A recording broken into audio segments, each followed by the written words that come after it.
অর্থাৎ শেখ হাসিনাকে তিনি বর্ণনা করার চেষ্টা করছেন যে মানবজাতির ইতিহাসে চেঙ্গিস, হালাকু, হিটলার, তৈমুরলং, তাদের যে নিষ্ঠুরতা, তাদের যে অপকর্ম, সব অপকর্ম একত্র করলেও শেখ হাসিনার অপকর্মের সমপর্যায়ের হবে না। এরকমই একটা ভাইব তিনি তৈরি করার চেষ্টা করছেন যে শেখ হাসিনা এত খারাপ।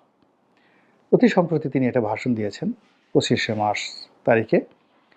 এর আগে উনি যে কটা ভাষণ দিয়েছেন প্রায় সবগুলো ভাষণই ছিল অলিখিত। এইবার মনে হলো যে তিনি ভাষণ দিয়েছেন, লেখাপড়া করেছেন, অর্থাৎ লিখিত ভাষণ দিয়েছেন এবং তার সামনে স্ক্রিপ্ট ছিল এবং ওটা তিনি স্ক্রিনে দেখে দেখে তিনি পড়েছেন এবং অবাক করার ব্যাপার হলো তিনি চশমা ছাড়াই সেই জিনিসগুলো পড়েছেন এবং তার সেই বক্তব্যে আপনি স্পষ্টতই দেখতে পাবেন যে শেখ হাসিনা যেভাবে জাতির উদ্দেশ্যে ভাষণ দিতেন, almost more or less Sheikh Hasina যেভাবে নিকুচি করতেন, ভেংচি মারতেন, এইগুলো বাদ দিলে কথার যে জিস্ট মোর অর লেস একই। অর্থাৎ শেখ হাসিনার যে ছায়া, এখন এটা ডক্টর মোহাম্মদ ইউনূসের উপর ভর করেছে।